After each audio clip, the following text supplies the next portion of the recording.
Imagine being cast out by your tribe, betrayed by everyone you trusted. You barely escape with your life, only to fall into the deepest place in the world, the abyss.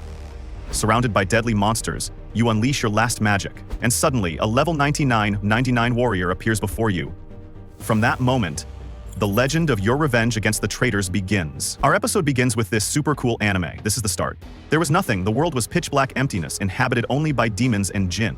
There were no humans. After that, different races appeared. The dragon race, fairies, oni, dwarves, the demon race, dark fairies, centaurs, the monster race, and finally, humans. The scene shifts to a beautiful village. We see Light bidding a warm farewell to his parents, his brother Ellis, and his sister Yumi.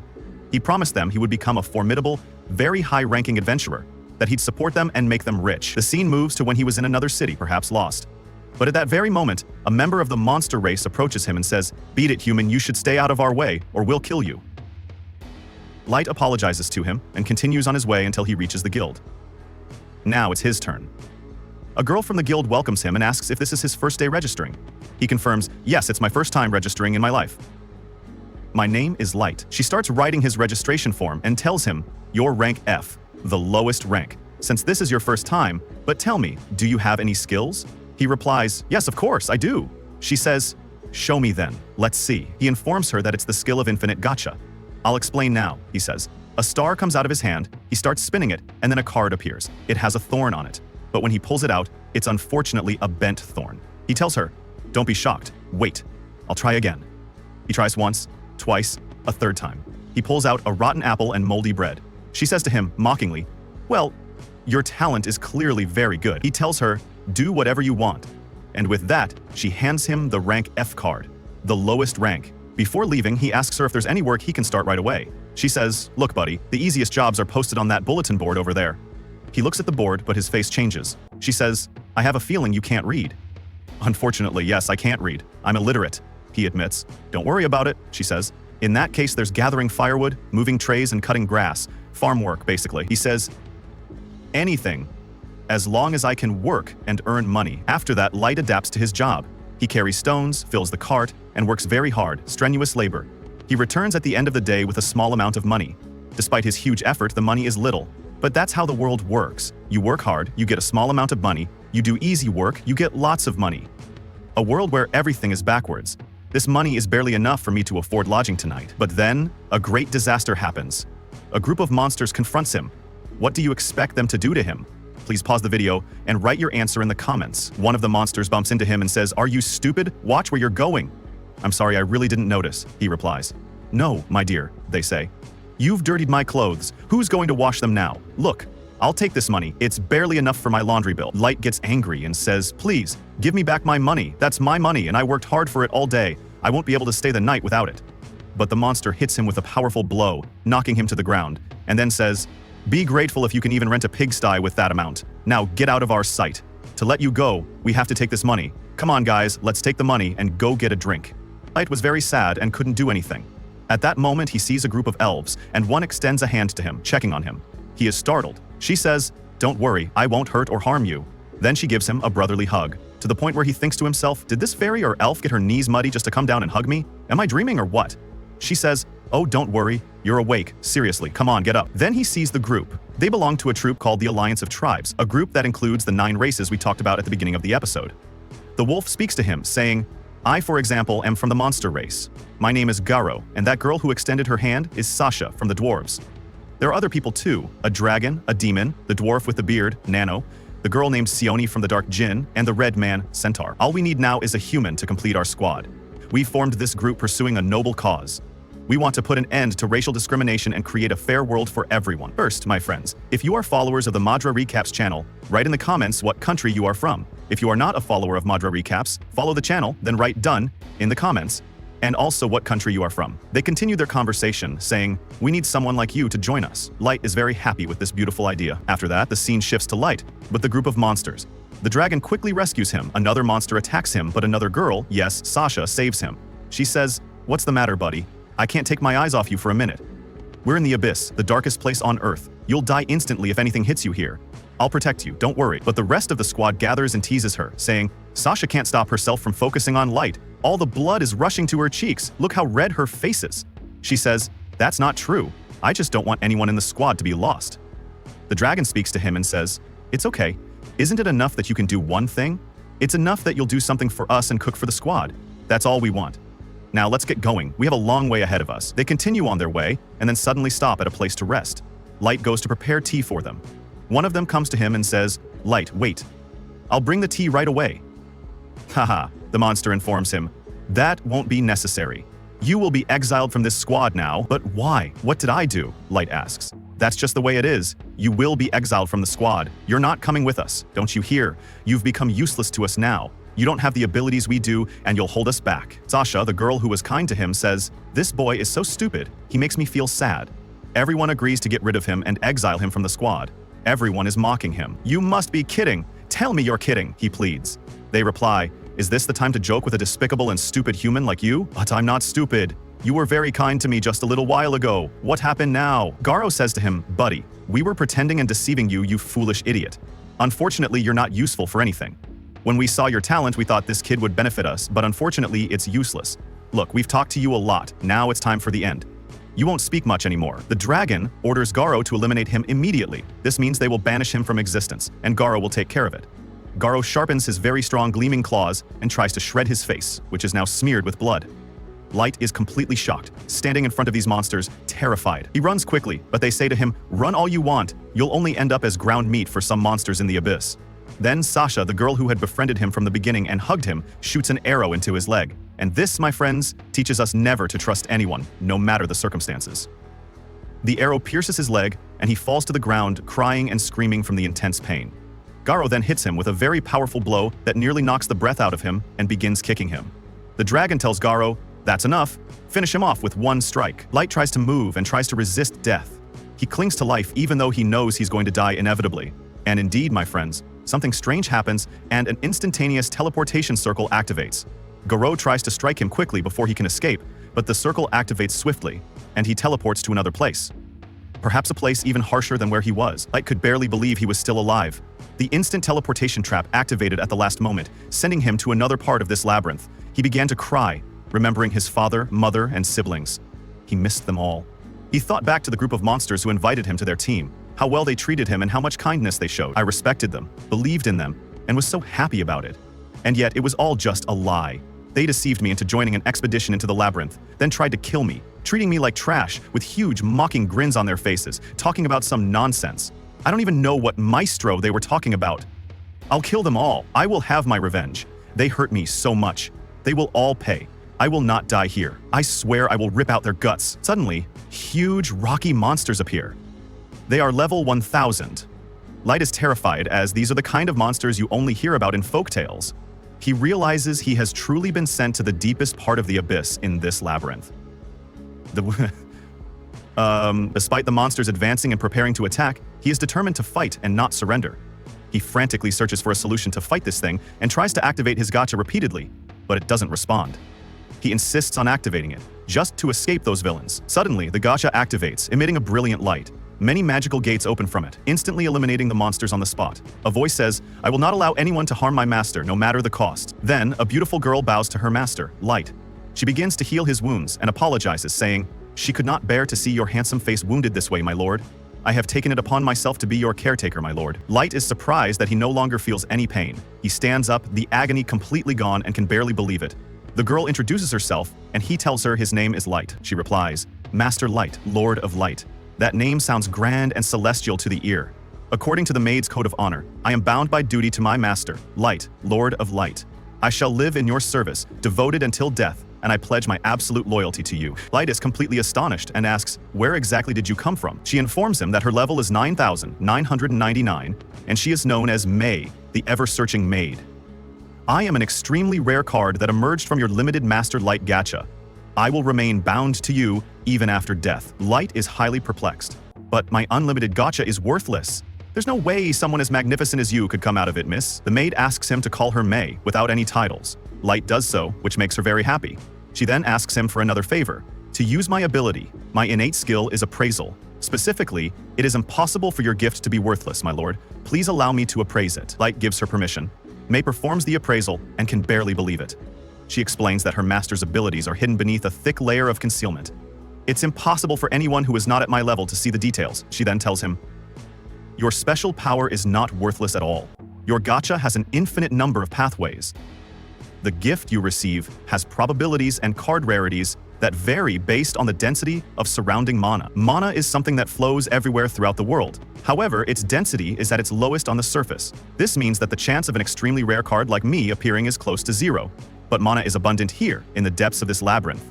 This means you have much better chances of obtaining a rare card. You are very brave, my lord, to have traveled all the way down to the bottom of this labyrinth alone. However, encountering any monster could be fatal, given your current statistics. But fear not. I shall always be with you from now on. Light cuts her off, saying, "You are wrong. I never intended to face the abyss alone." He starts crying, remembering being with the treacherous team. They all betrayed me. I was cut and shot with arrows. I was nearly killed by people I thought were my friends. They said my gift was bad and called me a pathetic human. All I wanted was to provide for my family. How could they treat me this way just because I'm human? The pain was unbearable. It hurt so much. And all that talk about ending discrimination and creating a normal world, they just wanted to fool me. It's insane. They were so kind one moment, but then they turned into evil murderers. They will all pay the price. I won't rest until they get what they deserve. Tears stream from his eyes. He is consumed by rage. Mei embraces him and he calms down. The maid apologizes for everything that happened and reassures him. With my power available to you at any time, I shall make them regret the day they were born. I will inflict a severe punishment upon them. It is an easy matter for me. Please, issue the command and I will do everything you ask. I will hunt down those deceitful heathens with all speed and bring their heads to you on spears, my lord. Light asks her to wait and show them mercy, but Mei, knowing her master's kind heart, tells him, "They do not deserve mercy, my lord." Light replies, "I put my trust in them and they deceived me, and I nearly died after being severely beaten and dragged to this hell, but this is only because I was weak. So I need to become stronger. Perhaps it's impossible for a human like me, but I want to take my revenge with my own hands, and I will make them all suffer." Do you think that is a pipe dream? Mei. She bows to him and grants her master this wish. "If personal revenge is what you seek, my lord, it is my honor to assist you in achieving it. I believe in your potential more than anything else, my lord." Light is very happy with her words. He begins to activate his gacha again in this mana-filled location to establish a kingdom capable of paving the way for his revenge. The black depths were flooded with bright light, and the first page in his great tale of revenge had begun. Wait for us in the next episode, a very exciting episode of this anime. What will Light do to those traitors and deceivers? Before you leave this video, please subscribe to the channel and activate the bell button to receive all that is new. Arel is a boy from a family gifted in both magic and swordsmanship, but he is labeled as classless. However, Arel believes he can endure and soon discovers that he is the strongest mage in the world, possessing an extraordinary power that will amaze everyone. The story begins in a quiet and cozy village, where in one of the houses a family is eagerly awaiting to find out which class their son will be blessed with. Even though he himself doesn't seem as excited as the others, his little sister is so happy that she's sure her brother Arel will get the most powerful class. The mother comments that the boy will then become very popular among the girls, but the little girl, in a daze, responds that Arel is too young to be thinking about such things. The father points out that he was surrounded by kittens when he was his age, but none of that seemed to impress his son, who stayed away from the conversation. Although this issue of being graced with a class was also on his mind. In this world, God blesses every human being with a class when he reaches the age of 10.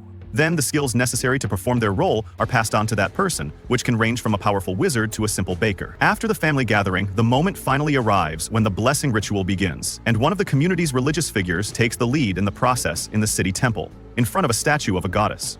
Soon the first child is called to the stage.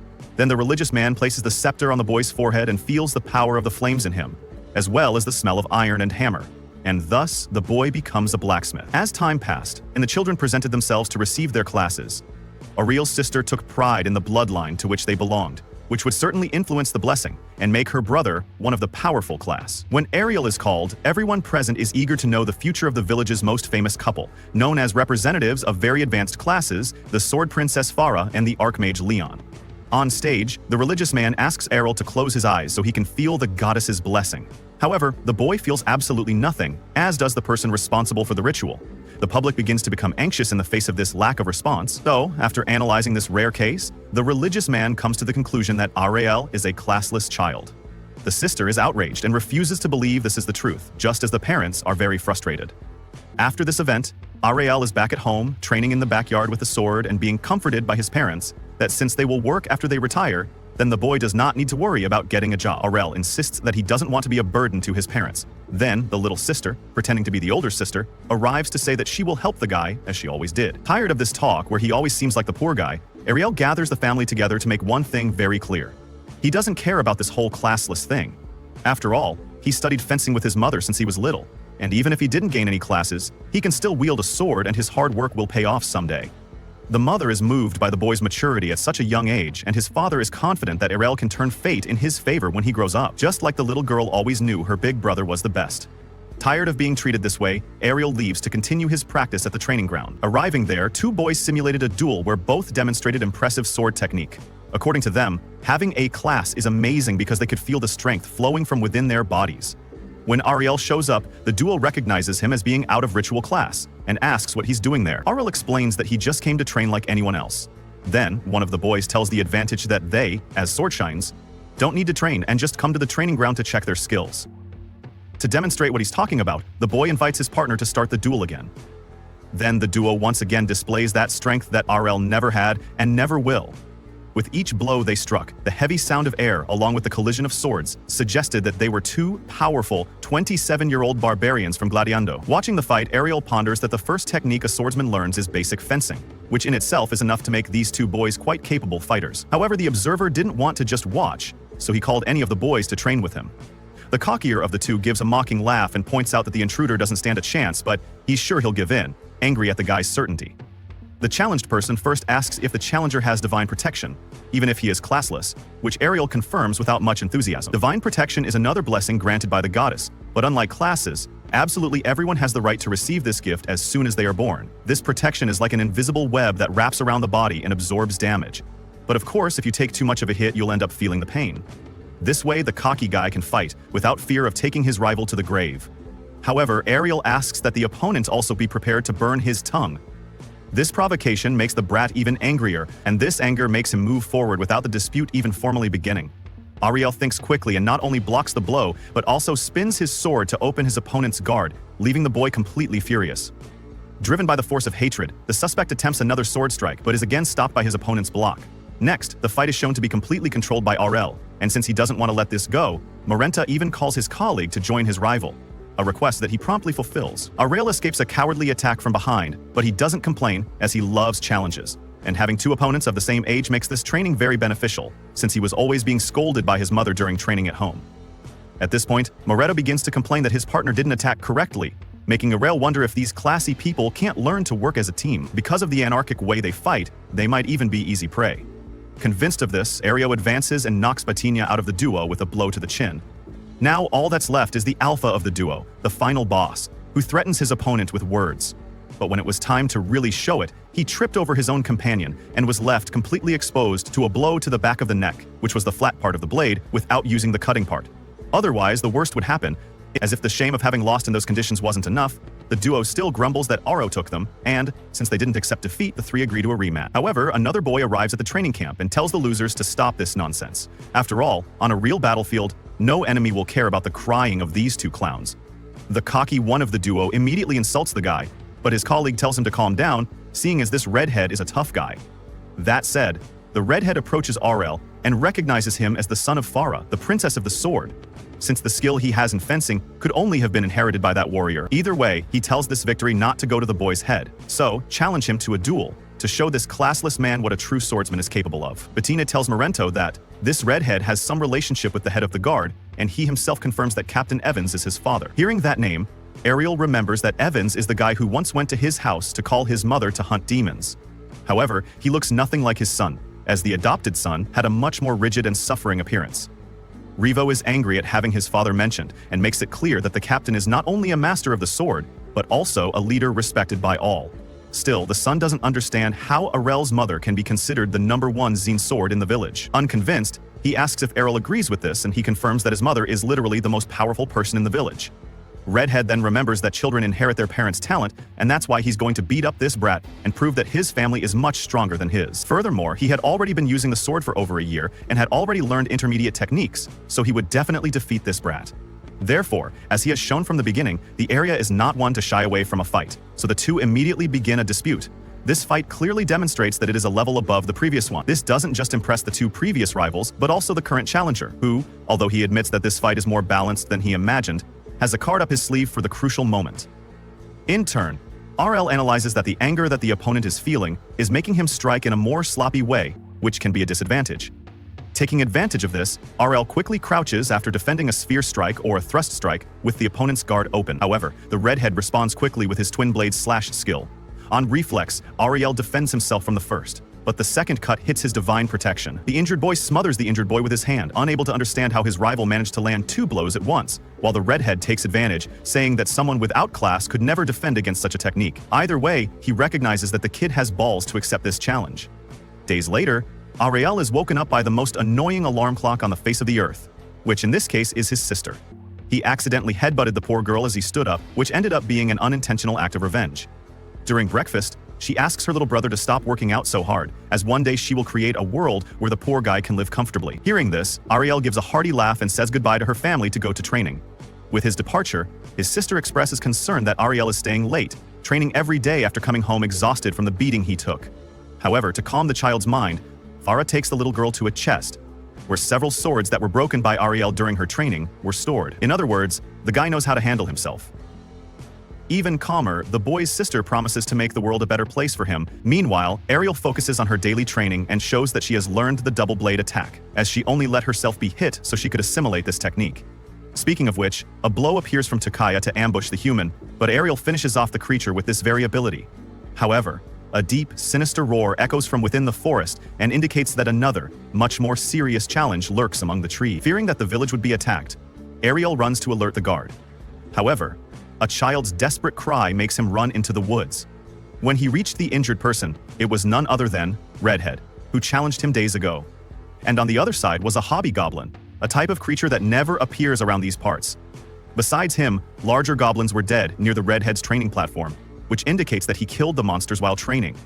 Given the enemy's size, Arel believes he needs to focus more on his base than on his wrist movement, as timing will be crucial to hitting this giant. With this strategy in mind, Ariel adjusts her footwork and delivers the twin blade strike at just the right time. That's how it will be at RB Koblin. After that, seeing that the redhead's holy water broke on the ground, the boy gives his own to the injured man to regenerate his divine protection. When drinking the water, the redhead gets better quickly. Just to question how, without the classic yellowish twin blades. Then the boy calmly explains that he had to train a lot to develop such a complex technique. Furthermore, he notes that he noticed how Red used this move several times in their fight, and was beaten in that way that Ariel was able to learn later. In fact, he wants a rematch, which his rival accepts because he was saved, since that way the two don't waste time and go to the exchange right there. Already leaving, the two use the twin blade strike at the same time, but Ariel's power had one more cut. Then, when 2 cuts from each fighter absorbed each other by colliding, the latter crossed the field and hit the target squarely.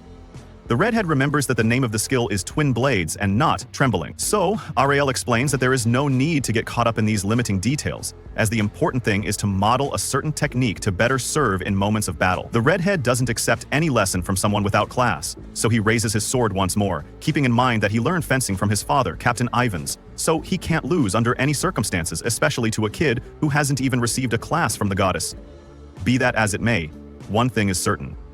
You need to be careful against this opponent. However, even though he promised to be careful of the 3rd cut from the twin blade, Redhead falls under the same attack and loses the duel. He asks if Ariel went easy on him in the last fight, since he's visibly much faster than before. However, Ariel explains that it was thanks to his rival that he saw his limitations and evolved to overcome the weaknesses that led to his last defeat. Days later, during an evening tea, he will tell the family that Evan's son went to Brazia today, a place called the City of Swords, where Faraja was part of the local guild before getting married. Ariel feels like going to a place like this, but wonders how far someone without class could go. Wherever it is, he'd like to find out. This will only be possible if he tries. This concludes today's episode of this anime. Wait for us in the upcoming episodes. If you liked the video, don't forget to subscribe and turn on the notification bell to receive all that is new. 5 whole years pass by since that day, and our final decides to leave on a journey to Brea, the kingdom known for its swordsmanship. Both his mother as well as Captain Evans got their training from Brea, and Arrow wants to be the best of the best, just like them. On his way, he is accompanied by a couple of strangers, 2 of them being swordsmen of a high caliber. The guy has the barbarian class, whereas the woman is known for her dual-wielding class. Both of them want to hone their skills in Brecha as well, but they can't seem to get along and are always at each other's throat.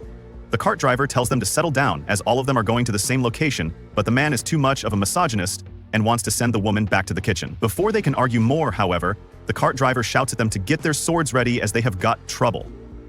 Errol calmly looks up and spots a horde of orcs alongside their huge leader, blocking their way with no intentions of letting them leave with their lives. Two of the kids in the cart get scared and ask the barbarian guy to save them.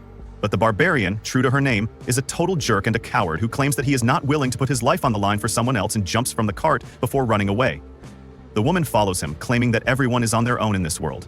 The cart driver gets worried, wondering whether he can outrun the horde with his cart and the passenger. But before he could do anything, Errol climbs down the cart without a single word and starts moving towards the monsters. The driver tells him to back off and run for his life, but Errol simply ignores him before dashing towards the first orc and stabbing it in the heart.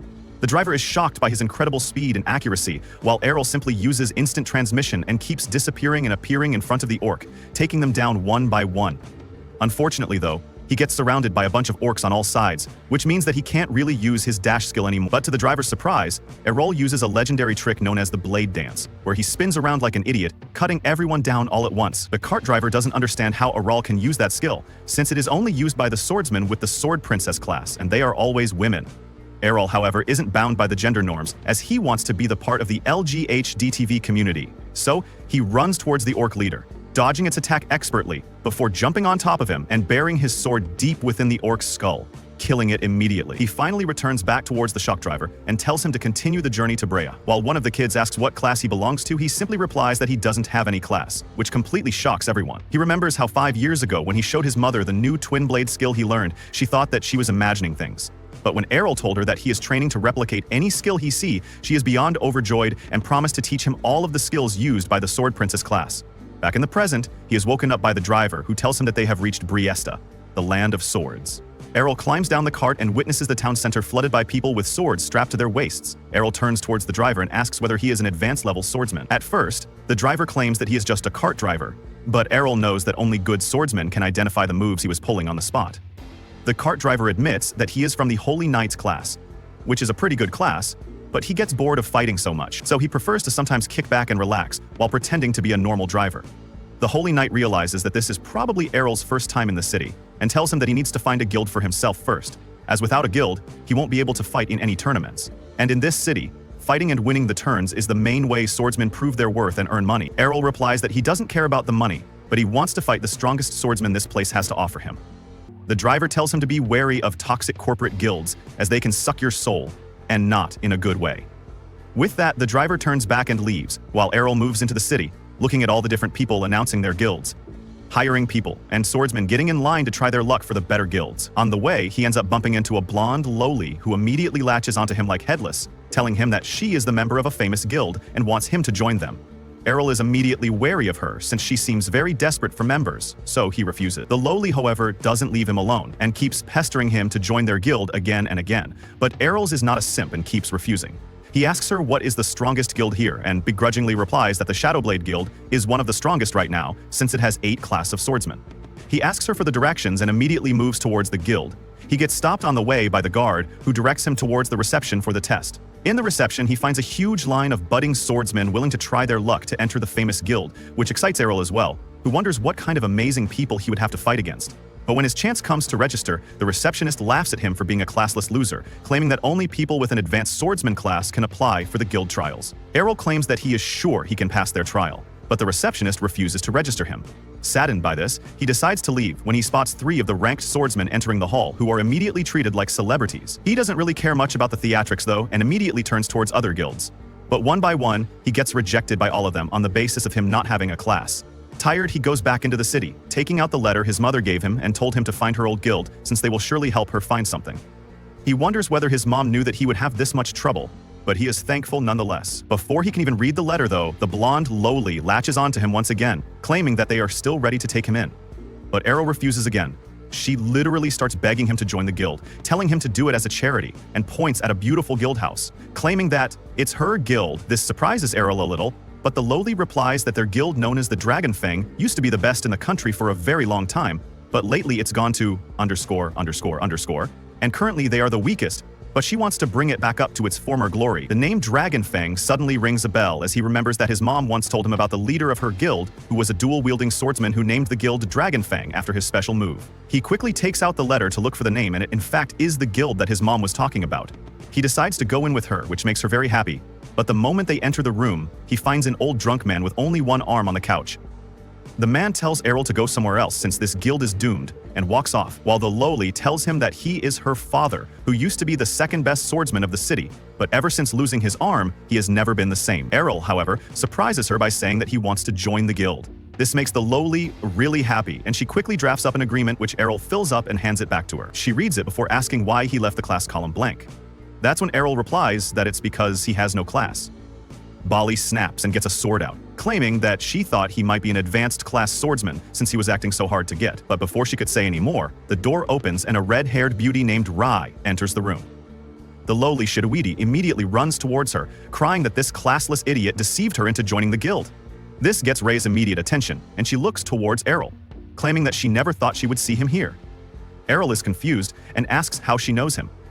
And Rei looks surprised, claiming that they were from the same village and trained together. That still doesn't ring a bell, but finally he realizes that the red-haired boy that he fought so many times before was actually not a boy, but a girl.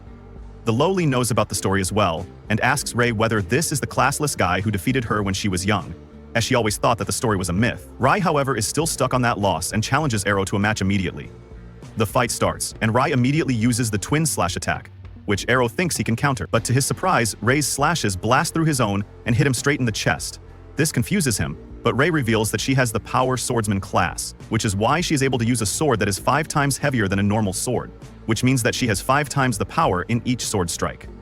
Errol is impressed by the fact that she has still retained her speed, even after using a heavier sword, but that speed is nothing in front of his own speed. The next time she attacks, he creates an after image of himself, which distracts Rai while he appears behind her and hits her in the back. Rei is confused and tries again, but the result is the same. She can't believe that Errol is using a technique which is only used by the most advanced level swordsman, while Errol realizes that she is too tanky to take down with his normal attacks. Rai also knows this and tries to end the fight with her heavy blows, but Errol uses his mother's signature counter, which brings Rai to her knees, and the fight is over just like that. With that, the Lai's demeanor changes completely, and she welcomes him once again to their guild and tells him that their guild is in crippling debt right now. To get out of debt, they will have to enter the tournaments and fight as a 3-man group against other guilds who will have all 5 members in a team. Errol, however, is excited at the prospect of fighting against strong opponents and looks forward for the opportunity to hone his skills even more. But that's where this video ends. Remember to like and subscribe to the channel. Thanks for watching, and I'll see you next time. A noble woman with a unique taste challenges society with her love for gourmet monster meat, seeking to change the kingdom's perception of it. She struggles to find a partner until she meets the daring duke known as the Blood-Crazed. The story begins with a traveling tradesman spots a noble lady sitting alone on a bench enjoying a sandwich, and it looks really tasty, so he approaches her and asks if she let him try some. The lady readily agrees, since she's always happy to share her meals with others. So she reaches into her picnic basket and makes the man a sandwich. When he tries it, he is delighted by how delicious it tastes, so he asks the lady if she'd share the recipe with him. However, he probably should have asked that before he ate it, because the girl informs him that the sandwich had black horn wolf meat in there. The tradesman awkwardly excuses himself and throws up next to a treat because he never could have anticipated that she'd give him a monster meat sandwich. Black horns are notorious for their poisonous flesh, so he thinks the lady must be insane to be eating it so casually. But while she may be weird, she's not stupid. She went through a lot of effort to process the meat so it would be safe enough to eat. But so far, no one has been open-minded enough to give her food a fair chance. A few days later, Mel is attending a banquet, and she can't get enough of the wide variety of meat she gets to stuff her face with. Everything here is both delicious and well presented, so she's having trouble deciding what to eat next. But before she could wander off on her own, Mrs. Talbot walks over and reminds her that she's not here for the food. The autumn banquet is an excuse for all the nobles in the land to gather and associate with one another for political reasons. So, in plain terms, Mel is here to find a different kind of meat. She didn't actually want to come since she knew she'd be bored out of her mind, but her stepmom threatened to send her to a monastery and have her become a monk if she didn't get engaged by the end of the year, so she had no choice. Her dad wasn't as pushy about it, but he did still ask her to find someone soon, which is why she agreed to attend this event. But things aren't going well for her since all the nobles here recognize her as the monster meat muncher and they don't want to get involved with her. She decides to head to a different section of the party where most of the knights have gathered, and she plans to find a knight who hasn't heard the rumors about her and convince him to get married to her before he finds out about her little hobby. But before she could actually talk to anyone, a huge commotion breaks out as several nobles scream that monsters are attacking the banquet. Can't say it's surprising since this was bound to happen when you hold a banquet with tons of food in the middle of the forest. But that's not the point right now. Mel starts running away along with the rest of the nobles as the knights charge forward to confront the monster. But then she notices an old couple nearby who seem to be having some trouble. She goes over to ask them if everything is all right. But while the couple isn't hurt, the man's walking stick just broke, so he can't get up on his own anymore. Mel offers to help him stand so they can all get out of here, and they are grateful for her assistance. But just then their eyes go wide because there's something huge behind Mel. She turns around and is shocked to see a wild black horn standing right there. There's still enough time for her to run without the monster noticing her, but if she did that, then the old couple would be left in harm's way. So instead, she starts shouting to get the monster's attention and bait into following her away from the old-timers. She's glad that she managed to save them, but there's no way she can outrun it. So this might really be the end for her. However, just as she was about to be trampled, the lone knight dashes forward and beheads the black horn in one swift motion. His name is Roger Galbraith, and he is well known as the Blood-Mad Duke because of how ruthless he is when it comes to battles. And the people here really seem to enjoy gossiping because Roger just saved all their lives. But they're too busy murmuring about how terrifying he is to thank him like normal people. Mel falls silent at the realization that the man before her right now is the famous blood-crazed Duke. And she's not sure if the rumors about him being a blood-crazed serial killer are true or not. But that doesn't matter to her right now because Roger is way too hot for her to care. She gets up and introduces herself to him, which comes as a surprise to Roger since most women would have run away from him by now in a situation like this. Just then, Mel notices some of the blackhorn blood dripping towards Roger's mouth, and she frantically asks him to wipe it off before he accidentally ingests it, because the blood of a corrupted blackhorn is incredibly toxic to people. And even if it wasn't corrupted, she knows from personal experience that ingesting the raw blood of a beast will give you severe diarrhea. Roger doesn't know what to say at this point, since he has never met a girl who knows so much about monsters, and Mel soon realizes that she might have freaked him out by talking too much. Roger appreciates Mel's concern, but he already has some holy water ready to deal with any potential blood poisoning. He even offers some to Mel, since even though she probably didn't swallow any blood, it never hurts to be safe.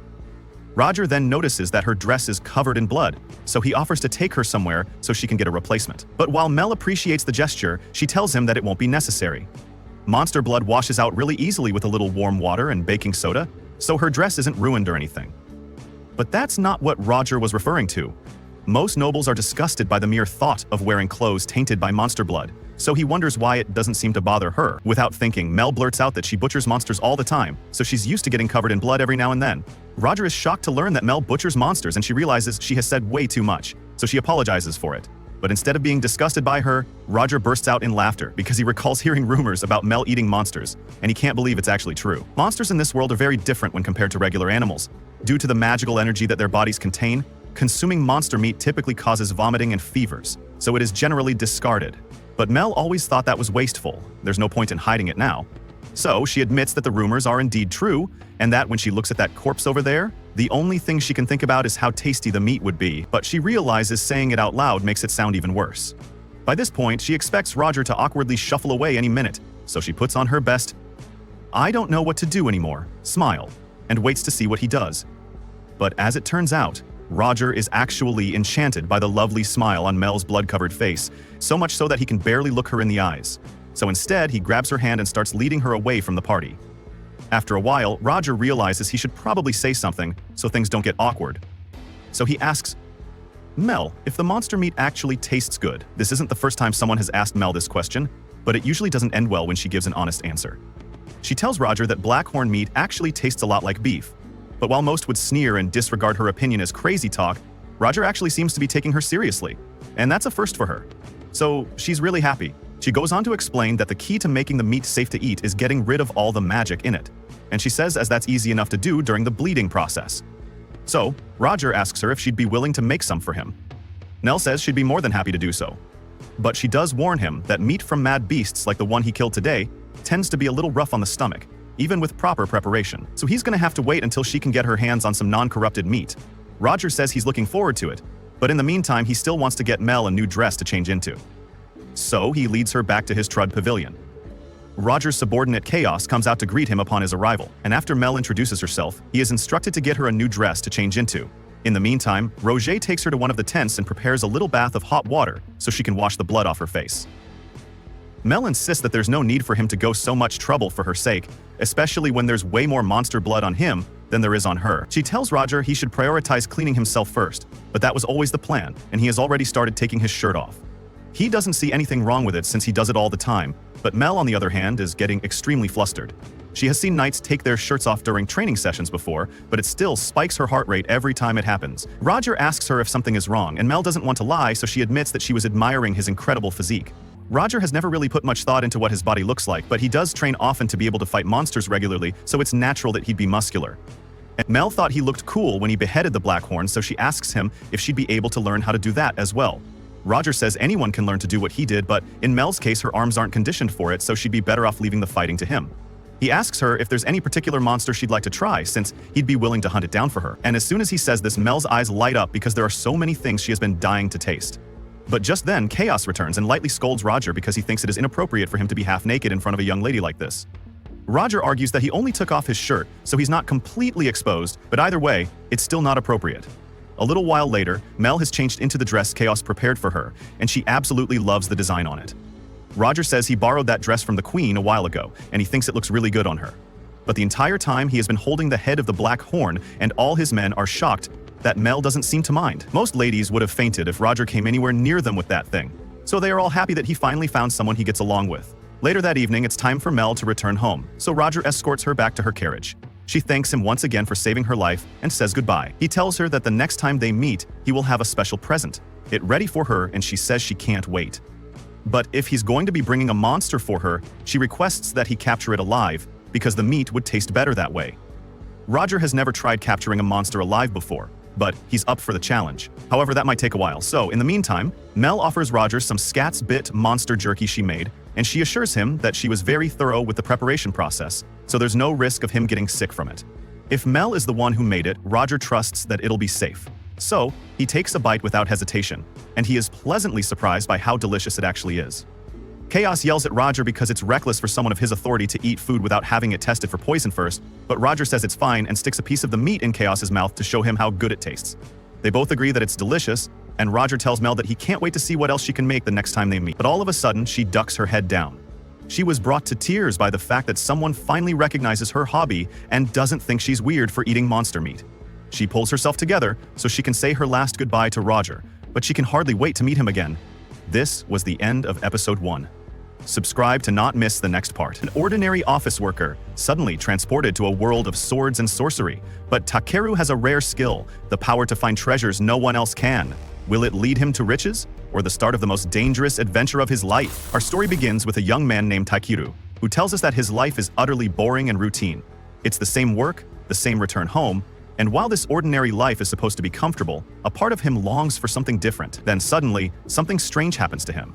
He finds himself sitting at a table across from a person who introduces himself as the supervisor of the solar system, a being closer to an alien. Using his magic, this being conjures a planet called Medius and explains that no matter how much he tinkers with this planet, things never go as planned and civilizations repeatedly collapse. Therefore, he must now personally intervene to save the planet, and he has chosen Takeru to make that change. Takeru is baffled and asks how this is possible. The young man informs him that he is already dead and will be sent to the planet Matios to live again. He assures Takeru that he won't send him empty-handed and will provide him with gifts, such as the ability to use magic. Takeru becomes very excited and requests 2 things: to befriend a cute girl and to enhance his exploration skills. The young man agrees and also adds a skill for gathering and selling materials for profit, a practical inventory bag to store everything he collects, and all the languages of the world. Takeru's body begins to fade, and we see him in another world, asleep under a tree. He wakes up, looks around, and tries to find a place to live. As he walks through the forest, he sees a city in the distance and decides to head there. He quickly realizes that he has no money, and no one will allow him to stay or eat without it. He remembers the young man's words about gathering and selling materials to earn money. He tries to activate his exploration magic, but nothing happens. Takeru gets frustrated, but then he suspects he might be using the wrong language. When he pronounces the words for exploration magic correctly, the spell works, marking the locations of materials that can be gathered and sold for profit. He collects many flowers and herbs, though most are of a low rank. Then he picks up a stone and discovers that it is ant waste, and of a very high rank. He deduces that tradable resources appear with different symbols, and he can track them with his exploration magic. He collects all the resources in his bag and heads to the village. Upon arriving at the gates, he meets the guard Marlowe, who welcomes him. Takeru introduces himself and says he has only come to the village to sell some resources. Guard Marlowe opens the gate and tells him they don't have a specialized resource shop, but there is a general store he can visit. The Takeru enters the village, finds the store, and goes inside. The store owner asks him what he wants. Takeru approaches him and asks, Would you buy something like this? An ant waste stone? The store owner is amazed that Takeru was able to find such a thing and offers him 5 silver coins for it. Takeru asks how much a night at the inn costs. The store owner tells him a night costs 500 ref, and 1 silver coin is worth 1,000 ref. Takeru quickly calculates its value in yen and is astonished that the stone is worth 50,000 yen. He agrees to the sale. The store owner asks if Takeru has any other resources, and Takeru presents his collection. The store owner is surprised by the quantity Takeru has gathered and offers him a job to collect mithril ore from the eastern mountain. He says he has a map of the mountain and will give him all the information if he agrees. He then offers to buy all the resources Takeru brought for 360,000 yen. The store owner warns him that the mountain has monsters that will surely hunt him, but he trusts and relies on Takeru. Scene shifts and we see Takeru in his room at the inn. A worker enters and brings him water to wash himself and his feet. So he asks the maid about taking a bath. She replied that there was no bath here and that he had to simply endure it. Shocked, Takeru froze at her words. But then she mentioned she had heard that some mages in distant lands could clean themselves with magic, though none lived in Tormi. Takeru took the water bowl from her, handed over the payment, and after she left, he used his own cleanse magic. To his delight, the spell worked perfectly, washing away the dirt from his body. He felt refreshed, almost reborn. The next day, he headed into the forest to search for valuable resources. First, he found mushrooms and gathered plenty of them. As he wandered deeper, he stumbled upon a skeleton. Fear struck him, but he quickly cast his skill to check the skeleton's status. It once belonged to Belria Fiend, a soldier of the Baelkheim Legion. Nearby, Takeru spotted a small pendant. When he picked it up, he realized it was a family keepsake, crafted by the man's mother. On it was a heartfelt message from his sister, thanking him for caring for their father's illness and wishing for his safe return home. Touched, Takeru buried the remains with respect. That night, he rested in the forest, drawing a magic circle around him as a protective barrier from monsters. He set a pot over the fire, adding spices from his old world and wild herbs he had gathered. Finally, he threw in some meat. When the stew was ready, the flavor amazed him. The juices of the meat blended perfectly with the broth. Soon, we learned that this forest is the Whitewood Forest, also known as the Gate of Ancient Dragons, a dangerous place teeming with beasts. An old man had once warned him about this very location. Takeru used light magic to brighten his path as he collected plants, reminding himself, for every action, there is a reaction.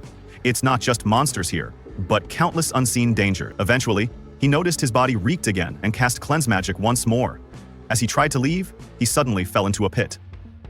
Reacting quickly, he used flight magic to escape. Inside the pit, however, he discovered valuable raw silver ore and collected as much as he could. Then the ground shook. An earthquake. Determined, he pressed forward and found mithril ore, an extremely rare and magical metal. Overjoyed, Takeru knew its worth, though it was small in size. Suddenly, another quake rumbled. Holding himself steady, he pushed on until he came across a river. The water left him speechless. It was so pure, unlike anything he had ever seen. To him, this was his greatest discovery yet. He wondered if this river had once been blessed or cursed by an ancient dragon that lived here long ago. And then, a thunderous voice echoed, "Who dares disturb my slumber?" Startled, Takeru admitted he only wished to take some water with him. He tried to fill his flask carefully, not wanting to waste a drop. But before he could explain further, the dragon rose from the lake itself, its massive form breaking the silence of the ancient forest. The dragon emerged, annoyed at Takeru, scolding him for never listening to a word he said. Takeru quickly bowed his head, apologizing for entering the dragon's home without permission. "I've bowed to countless people ever since I started working, but I never thought I'd have to bow before a dragon." The dragon laughed mockingly. "You're a man of unshakable spirit." Then he asked for his name. When Takeru introduced himself as a human, the dragon was shocked. "Human? Impossible. That overwhelming magic power pouring from you? It rivals my own." The dragon revealed his name, Voldios. He then made a request. "I want your power. Perhaps your pure mana can revive my child. The stagnant, polluted mana here prevents the egg from hatching. I won't ask for free. In return, I'll give you this." From the depths of the lake, Voldios produced a magical ore so rare that Takeru's eyes widened in awe.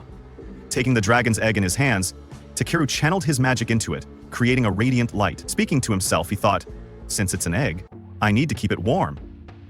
Using heat magic, something strange happened. The dragon's eyes gleamed with joy. "Yes, it worked! You're the one who made this possible." Takeru then confessed, "I've only just arrived in this world. I want to see more of it." At that moment, a celestial being appeared before him. "You reckless fool. When dragons appear, people either faint or flee for their lives. But you've broken the rules. I've been shaping this world for hundreds of thousands of years, and in an instant, you've spread ripples everywhere. It irritates me. That ridiculous blessing you received, I'll weaken it a little. You wished for a charming companion. Now, deal with it. Takeru suddenly awoke from what felt like a dream, just as the egg hatched. The newborn dragon leapt happily into Takeru's arms. Voldios smiled. Takeru, give my child a name. He already has a true name, but I want you to grant him a nickname. After thinking hard, Takeru finally said, Black, short, simple, and it suits him perfectly. Voldios nodded proudly. A fine name. It will bring us the love of this vast world. The little dragon, Black, had officially joined Takeru, but Takeru hesitated. He's just been born. I can't make him follow me into danger. Voldios looked him straight in the eyes. I entrust him to you. Your power surpasses even mine. Take care of him. As Voldios departed, Takeru looked at the newborn by his side. Black, from now on, you'll be with me on my journey to gather resources. The little dragon chirped with joy as Takeru cast a cleanse spell on him, and thus, today's episode comes to an end. What adventures await Takeru and Black on their journey? Stay tuned for the next episode of this amazing anime. If you enjoyed the video, don't forget to like, subscribe, and hit the bell icon so you don't miss what comes next. Tanisha, a young princess born without magic, lost her mother and was left in the hands of a cruel father who despises her and seeks her death. Yet, she holds a power far greater than any spell, the ability to see her tragic fate at the hands of her tyrant father. But will she find a way to escape this dark destiny, or is her future already sealed? Our story begins on a stormy night, with the birth of the little princess, whom her mother named Athanasia, meaning immortality. The little girl was born without any magical power, but when her mother kissed her, a magic circle appeared on her forehead. The mother then wept and passed away. The servants quickly gathered because of an order from His Majesty the Emperor to gather all the possessions of his wife Diana in the palace and burn them without a trace. He commanded them never to mention his newborn daughter's name in front of him, as he had never loved his wife. Several days pass. We see the servants in the palace with the young Princess Athanasia, but they don't care for her much. The hungry little princess falls asleep and enters a magical dream world filled with magic circles. She approaches a magic crystal with a book inside. When she draws close and bites the crystal, it breaks, and the magic book emerges. As she opens it, Athanasia hears her mother's voice telling her, "Take care of yourself, this is your future." She then sees a glimpse of her future as a young princess, standing in the palace before her father and everyone, being put on trial for violating the decree and using a black magician to plot her father, the emperor's, assassination. Athanasia cries intensely, telling her father it didn't happen and that they are mistaken, as all she ever wanted was his love. She begs him to save her. Her father, the emperor, tells her that she is not his daughter and that he has never loved her, then leaves, ordering them to imprison her forever. We return to reality. Athanasia wakes up, crying hysterically, and thinks to herself, "This cannot be my future." The maid, Lillian York, immediately rushes in, holds her, and tries to calm her down. Princess Athanasia thinks to herself that Lillian is the only one who comforts her. She is a count's daughter and her mother's friend, who gave up her life in a noble family to come to the palace as a maid to care for Athanasia. Without her, Athanasia would have been left to starve. She says to herself, "I'm just an infant princess, yet I know my future. Will anyone believe me?" All she knows now is that this is a world of magic, and every noble can use it. According to the legend, there is a tower that is the source of all magic, where a great magician resides, of whom it's said that it would be easy for him to erase the empire. However, the one with even more amazing magical powers is the emperor, her father. But Athanasia sees him as an unjust emperor who banished and imprisoned her for a crime she didn't commit in her future dream. Athanasia tries to sleep again, but wakes up crying, seeing the same nightmare and determined that this will never be her future. 3 years pass. We see the servants cleaning the palace. A new maid talks to an older one, saying she didn't expect the Ruby Palace to be so lively, as she'd heard the atmosphere there was always gloomy. She mentions she came to the palace to care for the princess, whom she heard was very lovely, and is eager to meet her. We see Princess Athanasia in her room, surrounded by many books. She looks out the window and asks the servants where they are going. A maid tells her that the flowers have bloomed beautifully, so they are going to tend to them. The princess gets excited and goes with them to help. She puts on working clothes and helps them with the decorations. While walking through the palace, she sees the new maid standing by one of the palace room doors, seemingly searching for something. Athanasia approaches and asks her what she's doing. The maid, nervously, says she is new and got lost. She looks at Athanasia and mistakes her for the gardener's daughter, not knowing she is Princess Athanasia. Athanasia asks her where she wants to go. The maid says she wants to go to a place full of shiny gold. Athanasia suggests the place with the golden wheat, golden bread, or sunflowers. The maid gets angry and tells her she means shiny precious things. Athanasia informs her that valuable things are kept where people cannot see them and asks the maid to follow her. They arrive at the kitchen and stand outside. The maid asks Athanasia, "Are you mocking me, little girl? Does it make sense to keep valuables in the kitchen?" Athanasia explains that the Ruby Palace has been abandoned for years, so even if there were valuable items, they would have been taken out a long time ago. The maid then asks about the Emperor. Athanasia tells her that His Majesty is too busy to care about them. They see the maid Hannah come out with a tray of sweets. When the new maid sees it, her eyes light up because the tray is decorated with real, genuine gemstones. She asks how Athanasia can get into the kitchen. Athanasia tells her to wait a moment, then goes to maid Hannah and asks for a few sweets. Maid Hannah agrees. Just as she is about to give her the sweets, maid Sais approaches and tells Hannah that it is not permissible to give Princess Athanasia things without permission. Athanasia approaches Sais and pleads with her. Maid Sais is softened by her cuteness and gives her the entire tray of sweets, telling her not to tell maid Lillian. Athanasia takes the sweets and goes with the new maid to the kitchen. When the maid sees the golden plates and spoons, her eyes gleam and she tries to steal them. She gathers many golden objects and even removes the gemstones from the serving dishes, filling her bag. However, Princess Athanasia notices this, takes the stolen items from her, and tells her that it all belongs to her. The maid takes a knife and approaches Athanasia, chasing her. The princess quickly tries to escape, then unties a rope of a chandelier, causing it to fall on the thief maid. Many servants rush towards the kitchen to check on the little princess. The guards take the thief away, and they leave. At night, maid Lillian is brushing the little princess's hair and tells her she was very worried about her today because of the thief maid. The princess tells her she is fine, gives her a flower, and thanks her. In the middle of the night, maid Lillian, when it's bedtime, the princess sleeps in her bed and maid Lillian leaves the room. The princess speaks to herself, saying, "I'm glad you're safe, Lillian. That's thanks to the prophetic dream I had. If I hadn't done that today, Lillian would have caught the maid and the thief would have stabbed her in the stomach, and Lillian would have died." She continues, "My name is Athanasia, the magical princess who cannot use magic. But I have a secret. I can see my own future. As for my father, he never loved me, and I believe that this terrible dream is likely my destiny. But I do not intend to simply accept it." The scene shifts to His Majesty the Emperor's palace. A guard enters his room with a correspondence, informing him that, according to the knight's reports, a thief entered the Ruby Palace and attacked the little princess, but she managed to handle the matter herself and the thief was captured. The Emperor gets angry and tells the guard he doesn't want to hear those details. The scene then moves to a strange man who wakes up and says, "Who is this who dares to deny the destiny of the Obelian Empire?" He then looks towards the palace. The scene shifts to the servants, perhaps at the royal palace, while Anastasia observes the events from afar. Due to the incident with the thief, the number of people in the kitchen has increased. It will now be very difficult to enter. She says to herself, "I won't let anything like this make me lose my real hope of collecting money." She loves gold or shiny things a lot. She had taken many golden dolls. At that moment, she enters and speaks to the servants, saying, "Good evening. I would like to eat some chocolate, please." All the girls are astonished and very happy that she is asking for something. Indeed, in just a few moments, they prepare the chocolate for her. Everyone was happy with her presence, as she is a beautiful and pleasant girl. The scene moves to Anastasia as she is eating the sweet treat next to the fountain and talking to herself about her dream boy, speculating she might meet him when she turns 19, or perhaps even sooner. "My luck will be wonderful, I think," she concludes. Then she remembers Layla and says, "I will take Layla with me. I will never leave her." At that moment, the chocolate drips onto her and stains her clothes, so she decides to wash herself in the fountain. Layla waits the sunrise and heads out to visit her new house in the cove. The water is hot and deadly, so she decides to wash herself in the— Unfortunately, she nearly falls. She looks at her reflection in the water and remembers people's words when they told her that she looks very much like her mother, while her eyes resemble her father's. However, in terms of magical powers, she unfortunately possesses none.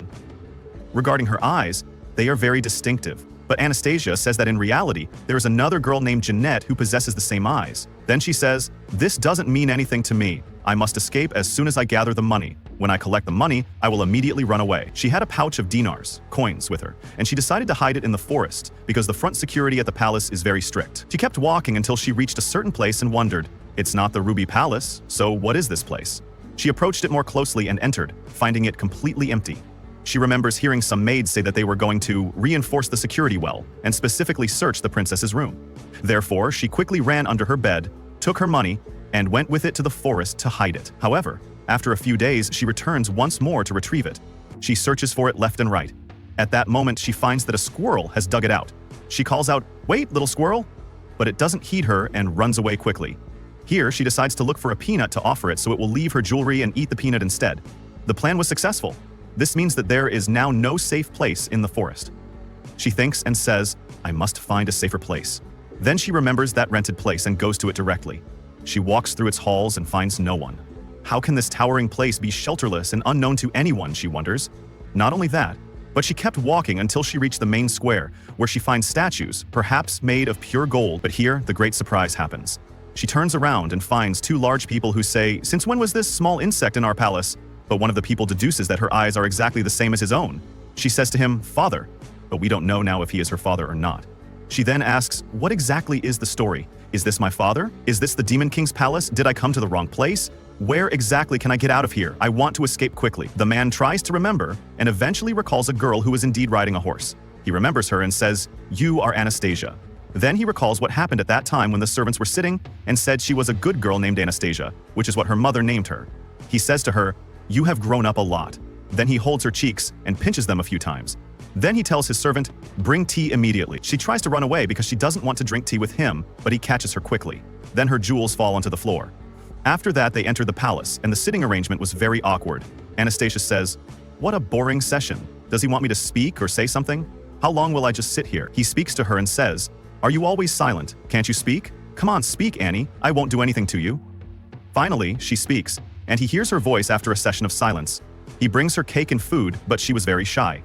His servant enters again, but he tells him to go outside.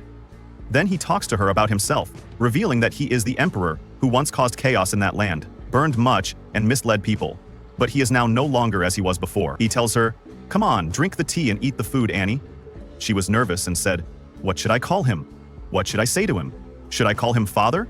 Then she decides to address him by that name. Claude looked at her but did not answer, causing Anastasia to become tense because she had addressed him specifically as father. She feared he would immediately banish her, thinking she should have just called him Your Majesty the Emperor like anyone else. The scene then shifts to the chief maid, Lillian, talking with the other girls, telling them they must fan out to search for the princess. Suddenly, the princess appears before them, running and crying. The chief maid embraces her and asks where she had been, as she was extremely worried. The royal guard then speaks to Lillian, explaining that the emperor had informed him that he would be summoning his daughter again. Anastasia cries, hating the idea and not wanting to see him again. He had been so cruel before, and she didn't know what he was trying to do. He had decided that he would personally supervise the princess from now on. But she resolved not to let him tempt her with sweets. Anastasia then goes with the chief maid, Lillian, to see her father, the emperor. The emperor welcomes her and tells her it's been a long time since they last met. She replies that he is right. She had the honor of meeting him last time 5 years ago. The emperor is surprised that she remembers that. Before he can finish speaking, Anastasia feels so nervous she wants to throw up. Her father is the emperor of the Obalian Empire, and everyone calls him a great man. But she knows he is cruel and greatly merciful, sarcastically. The emperor then speaks, saying that he was unable to care for her due to being busy with government affairs, and he entrusts her health and vitality to Lillian.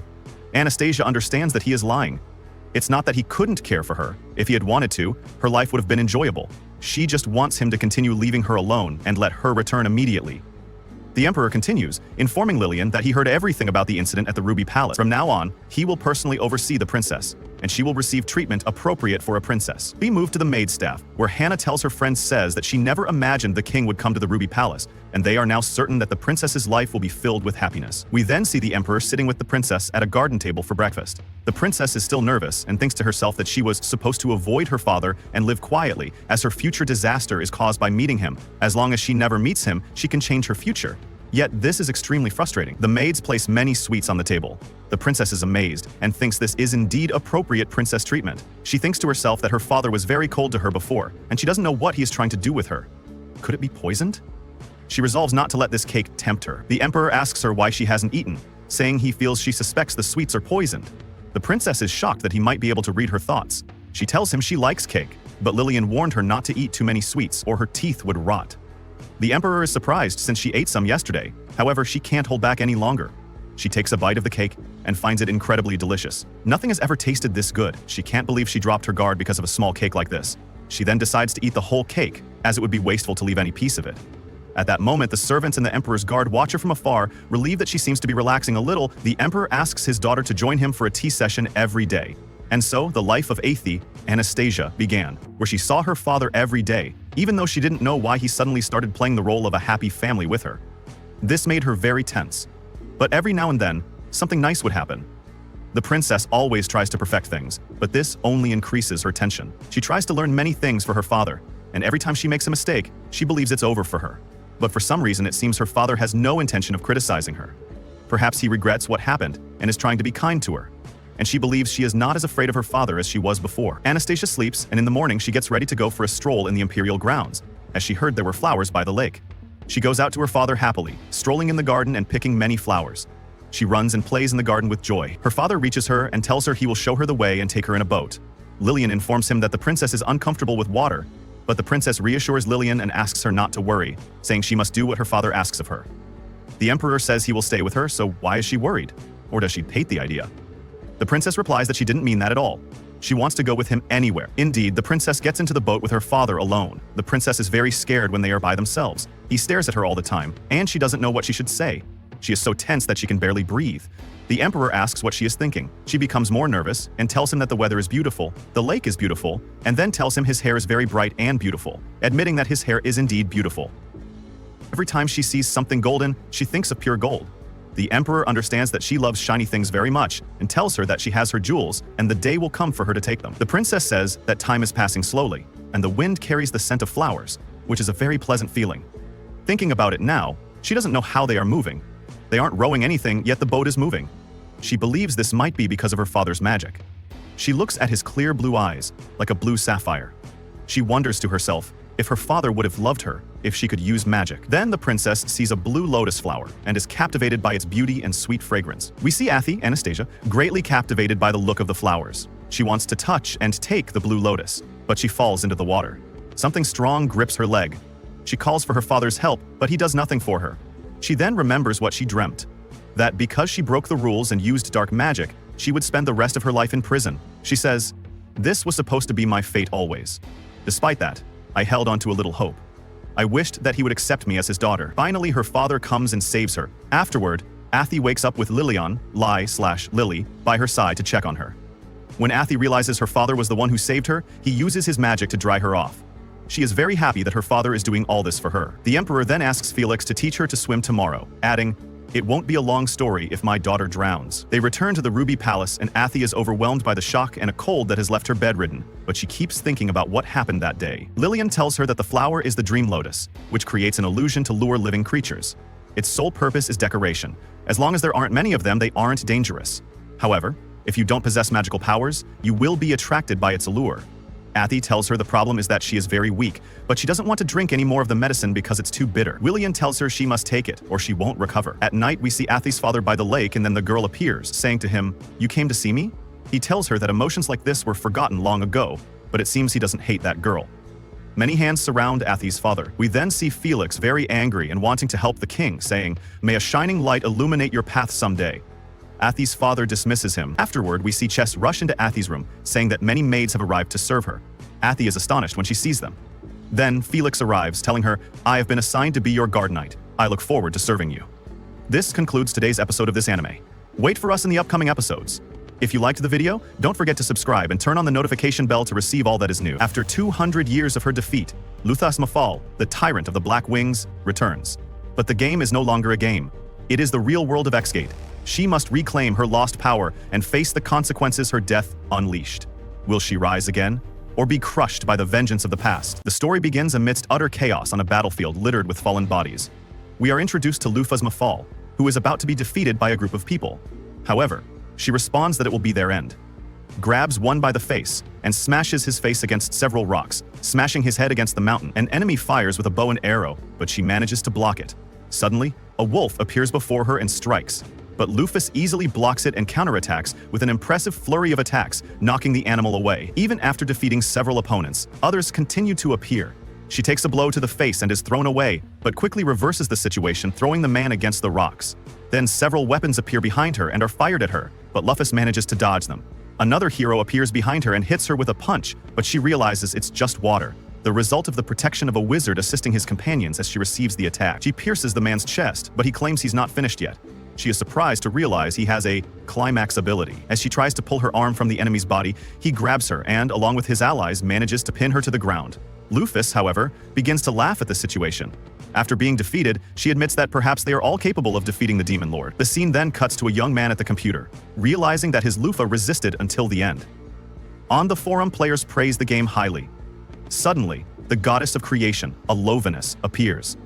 The young man recognizes that she is the goddess responsible for creating the world of Endgate, and wonders, if this is an official message from the company? At this point, Luffy is already as important a boss as the Demon King himself.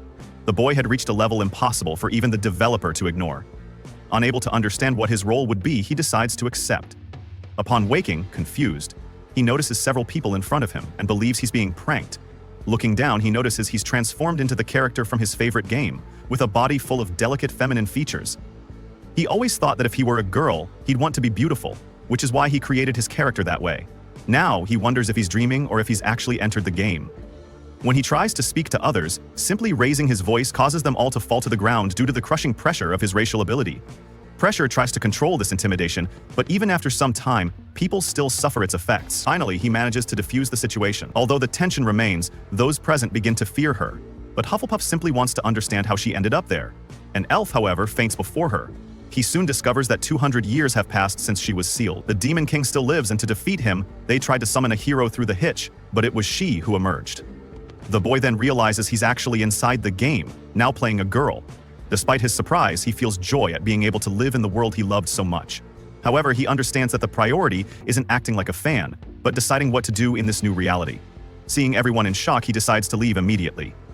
She explains that she has no intention of interfering in the world. Despite her defeat, the battle brought her satisfaction.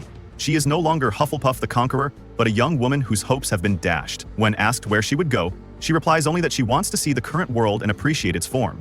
She asks them to forget about her and suggests they perform another hero summoning.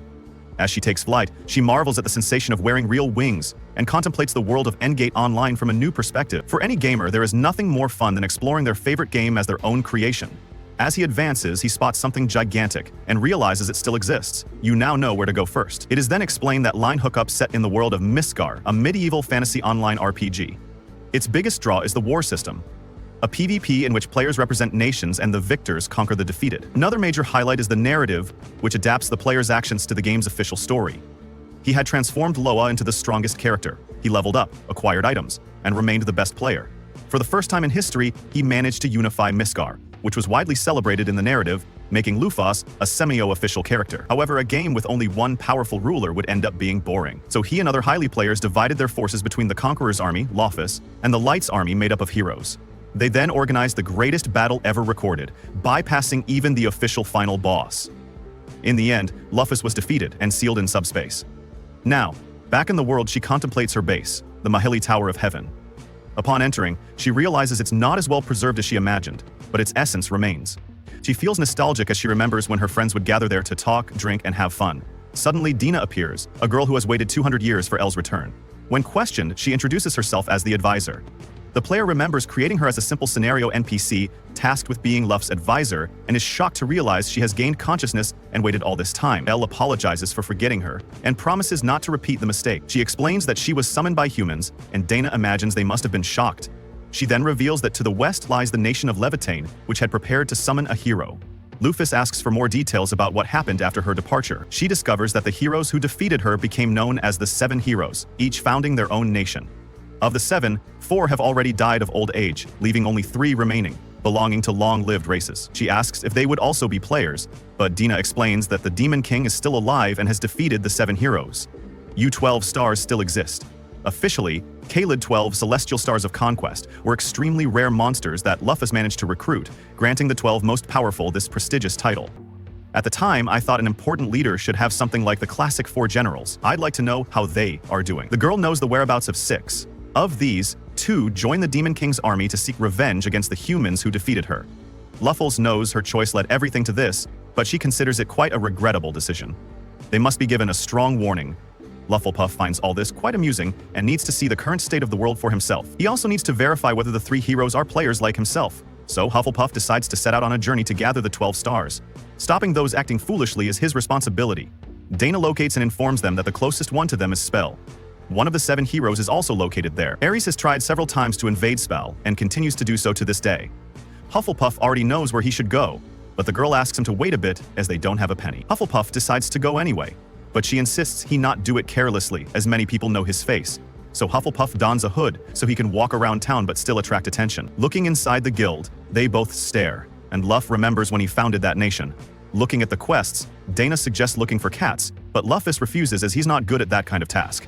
Just ahead, he notices the presence of orcs. It's explained that when defeated, These creatures have a 3% chance of dropping an item that increases maximum HP. Upon entering the forest, Luffus notices a group of orcs standing right at the entrance. She creates a sword and destroys them with ease. However, she is surrounded by several orcs, but she still eliminates them all effortlessly, cutting off their heads as if they were nothing. The orc leader becomes enraged and launches several blows, but Luffus dodges them all and appears before him. Simply by touching the monster, she manages to destroy its head, leaving Dina in shock. Dina in shock. Our protagonists are Shuichi Yano and Kyoko Yoshira. Kyoko is the typical, very respectful, kind girl, who all her classmates see as the smartest, and also the most responsible, so they end up electing her as the class representative. And on the other hand, we have Yano-kun, who arrives late to his first day of school and with a bunch of bandages on his face. He introduces himself to everyone by saying his name, which can also mean strong, although as everyone says, his appearance seems quite weak for that name. As the days go by in class, Yanon always arrives with more wounds and new patches, or repeats patches sometimes after having already removed them, so Kyoko starts to worry about him. He doesn't really know what's going on, whether he's being bullied at school or suffering from domestic violence or something like that, and she freely discusses this with her friend Mei, and she comes up with a great idea, to follow Yano-kun and see what happens. And Kyoko is really interested in knowing what's happening to him. They follow him, and at one point, when Kyoko had lost focus helping Mei put on her lasso properly, they see that Yano-kun, well, he's clumsy. He has pretty bad luck, and he always ends up tripping over things, falling to the ground, hitting flags in the street, trees, and things like that. So Kyoko and Mei are more at ease because he isn't suffering any kind of harassment or aggression. He's just a clumsy boy. But from that moment on, Akuyoko couldn't get Kanokun out of her head. Here she was walking back home, and she meets a little girl crying with scraped knees, and being the kind girl that she is, she runs up to her to ask her what had happened. And the little girl had simply been scared by a bicycle that passed near her and ended up falling. So Kyoko takes out her first aid kit, since she tells him that she has two little brothers who are more or less her age, and that's why she always carries a first aid kit. The cure and the girl are going to meet her mother. Here Kyoko is found by Yano-kun, who again ends up hurting himself, even getting a nosebleed. Kyoko is in shock because she doesn't really know how Yano-kun ended up in this place, if when they followed him he was going in another direction, and he tells her that he had felt that someone was following him, so he wanted to find out who it was. Koko has no choice but to admit that it was her and to forgive her, please. I was just interested in knowing what was happening to him, why he always came home so hurt. I was worried. And well, with the fear that Koko is now known as the high school bully, but Yaro-kun simply thanks her and tells her that she is a very kind girl because she was worried. That was the point. Yoro-kun leaves here, and we can see how, with these words, Kyoku went blank. Yes, during his whole day at home with his little brothers, preparing everything, he kept thinking about these things, which are things that are not usually said so directly, and he did it. And the next day in class, he can see Yano-kun again, who has already removed some of the bandages because he is a little better. But he ended up fracturing the same finger that he had previously had problems with. It turns out that while Yano-kun has quite a few accidents, he's never caught a cold, so at least that's one less thing to worry about. Kyoko notices that he is happy, that he looks happy, but right then she realizes that his forehead is bleeding. Something had happened to him, so Yano-kun has to go back to the infirmary and tells Kyoko that she doesn't need to accompany him. At that very moment, when Kyoko was worriedly following him, two boys ran by, and the first thing he did was take her towards him so they wouldn't crash into her, and he told her that what he hates most is that other people could get hurt because of him, because of being near him. That he's pretty tough and can handle being clumsy and always being hurt alone. Obviously, Kyoko was going to keep this in her head. And then when she goes out with Mei again, they are eating and she can't stop thinking about him. And she hadn't realized it, but it seems that she likes that Yano-kun guy. And it's Mei who tells her. And to Koko's surprise, she realizes that she hadn't realized this. She wasn't very clear about that. But the next day when she meets Yano-kun again and greets her as she sits next to her, because they do sit next to each other, she notices that Yano-kun's face is now free of wounds and bandages, and she can see his face better than before. She even notices that he has very nice skin, and this makes her blush. But she doesn't say it, she just thinks it, and of course here she confirms that she likes the guy. So again she goes blank, thinking about all that. And here, something happens. For 3 days, the Yano-kun, so Kyoko's concern rises a lot, and at one point, when she is going to leave the homework to the sensei, let's remember that she is the delegate, she hears the sensei talking on the phone where he mentions the name of Yano-kun, and that he had had an accident with a truck. Imagine. Kyoko runs out of class directly to the hospital to see him, and very worried because, well, there are many things that she would have liked to tell him. And when she arrives at the hospital, she meets Yano-kun, who simply had not been run over by the truck. But at the moment of escaping from it, he had crashed hard into a wall, and that is why he was there, although he would soon be able to return to classes. Yanun tells her he's grateful that she even skipped school to see him, that she'd never cared so much about him before. And the following days, when he returns to school, Koko thinks a little more, and that Jankokan is a boy who is quite lonely. Maybe he just sees her as his sidekick who sits next to him and talks too much. they may not be able to have a closer relationship than they already have. Kyoko talking to Mei again. She tells her that Yano-kun can have a wall between them. So Kyoko takes this to heart and starts a plan to get much closer to Yano-kun. He even wants to make a plan for the weekend. And of course, Mei realizes that she really likes this guy because even on weekends he starts talking about him. Even with his little brothers there, he decides to help her. They carry a few cookies so they can eat each other. And little by little, everyone will come closer asking to eat cookies, and surely he will also do it for Yano. But in the end, that doesn't happen because they all eat the cookies and left nothing for poor Liano. Even Mei herself managed to eat a few, since everyone, well, came to eat. All the other plans and things that Kyoko does to get closer to him, well, they end badly for Yano-kun himself, since, well, everything she does ends in a new wound for the poor guy. So she ends up all depressed, sitting on the stairs, thinking that it was all a mistake and that she's caused her problems. But here comes Yano-kun, telling him that he is going back to the infirmary because something else had happened to him. Here, Coco tries to stop him because there is something she wants to tell him, and grabs him by the neck, causing 2 buttons on his uniform to jump off. She realizes that when she came back from the infirmary, Yano-kun had bandaged his fingers, but in a bad way, since the nurse was not there and a sensei had to do it. So here she is telling him that if he hurts himself from now on, he could let her treat him, that she always carries a first aid kit, and that she's very good at first aid. And Noun ends up accepting. After bandaging his fingers well, she takes his hand and tells him that she wants them to be even closer. She says it blushing but very seriously, and then she realizes how that sounded. But Yano-kun is happy because she is a person who cares a lot about him, and that will always be appreciated. Since he also asks him if he doesn't want to do other things that he isn't doing because he represses all of that by nature. That is, don't get close to other people or do other types of activities because a bigger, more serious accident could happen to you. And he says yes, he just wants to have a normal school life, go out in the afternoons, go to karaoke. Here our good Kyoko tells him that she wants to support him in every way she can, which sounded like a clear statement, and well, all that's left is to tell her to do it, to have a normal student life, including herself. But now, they're both going to be in this together. In addition, Yano-kun made it clear that the cookies were very good, meaning he did get some. Leave your comments, your likes, and nothing else.